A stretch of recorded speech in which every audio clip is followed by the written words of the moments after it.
We go now to our discussion on Chapter 2, Section 24 of the Negotiable Instrument Laws of the Philippines. Section 24, Consideration. Presumption of consideration. Every negotiable instrument is deemed prima facie to have been issued for a valuable consideration, and every person whose signature appears thereon to have become a party thereto for value. Okay, there's always a presumption, meaning everybody believes that in every negotiable instrument, it has been valued, it's been issued for a valuable consideration. There's an exchange of value. As long as he had signed, it is presumed that when he issued that promissory note, he had issued that promissory note in exchange for a value. He had received a value in exchange for that. Section 25. Value. What constitutes? Value is any consideration sufficient to support a simple contract. An antecedent or pre-existing debt constitutes value, as deemed such whether the instrument is payable on demand or a future time. It says value is any consideration to support a simple contract. So there is a value, there's an amount. If either there's a prior debt, or there's antecedent or pre-existing debt, meaning nauna yung na-receive yung value sa later on, it was only later on that they had issued a promissory note, still it can be considered as value. Section 26. What constitutes holder for value? Okay, we have to memorize Section 26 because it is the same with Section 1. Section 1 is very important, and Section 26. What constitutes holder for value? Where value has at any time been given for the instrument, the holder is deemed a holder for value in respect to all parties who become such prior to that time. As I said, a holder for value is wherein the possessor of the promissory note or the bill of exchange came in possession with the note or the bill of exchange in exchange for a value he had paid for that promissory note or the value, the promissory note or the bill of exchange with amount of money, with no idea of any illegality, and upon when he looks at the face of the bill of exchange and the promissory note, he believes that it was issued with no illegality, there's no fraud involved, there's no erasures. So that's what constitutes holder for value. Section 27. When lien on instrument constitute holder for value, where the holder has a lien on instrument arising either from a contract or by implication of law, he is deemed a holder for value to the extent of his lien. If the holder for value has only a portion of the amount stated in the instrument, this is he's only deemed as holder for value for that portion of the amount. So that's what the Section 27 was trying to say. Section 28. Effect of a want of consideration. Okay. What the absence or failure of consideration is a matter of defense against any person, not a holder in due course, and partial failure of consideration is a defense pro tanto, whether the failure is ascertained and liquidate amount or otherwise. Okay. See, quantum consideration. Let's say for you issue a check for the products to be delivered and the check did not arrive. You can make it as a defense that you can make the check. You can hold the check not to be paid to the. But this is against only to the person not holder in due course. Okay. Section 29.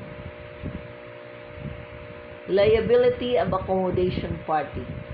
An accommodation party is one who had signed the instrument as a maker, a drawer, acceptor, or endorser without receiving value therefor, for the purpose of lending his name to some other person. Such a person is liable on the instrument to a holder for value, notwithstanding such holder at the time of taking the instrument knew him to be only an accommodation party. What is an accommodation party? As accommodation party says, it can be the instrument as a maker, drawer, or acceptor. When we're talking about drawer or a maker or drawer is the first party who had issued the check. An acceptor is the one who endorse or who accept the check and then that later on endorse. There is sometimes a situation wherein the issuer or the maker of the check has no reputation to pay the check or the amount of the check. He would get an accommodation party, sort of like a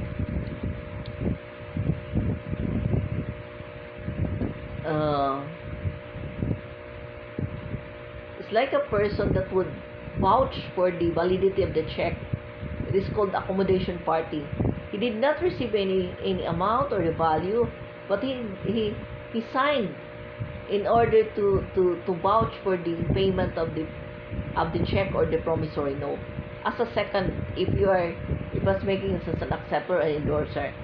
If he's an issuer, is the one who had the check, and later on, sort of use it as a to vouch for the check, that it can be paid anytime, because the signature adds value or adds credibility to the issuer or the subsequent endorser. So that's what is liability of accommodation party. It's just an accommodation party. The accommodation party actually did not receive any value therefore, but he had knowledge that when he signed that he lends his signature to add credibility to the check or to the promissory note.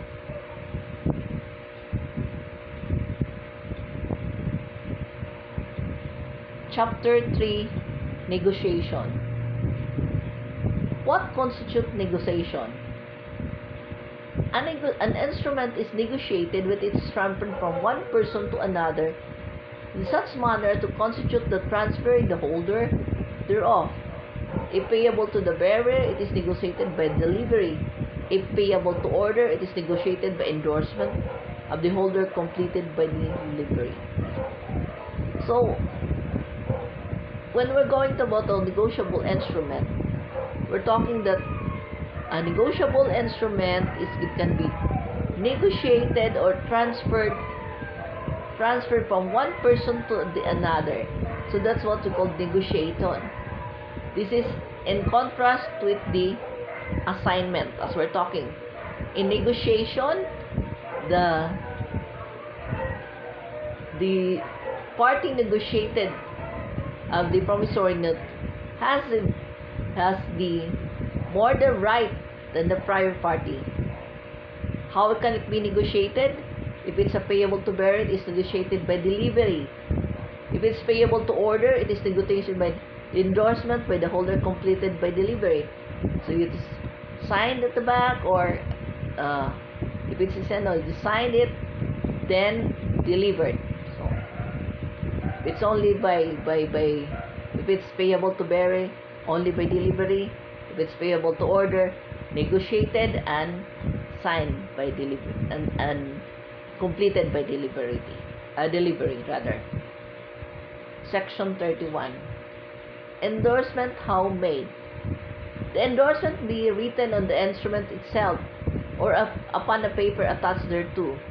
The signature of the endorser without additional work is a sufficient endorsement. You don't need to put there as I am the endorser, but as long as you have signed, it is presumed that you are an endorser by signing on the instrument.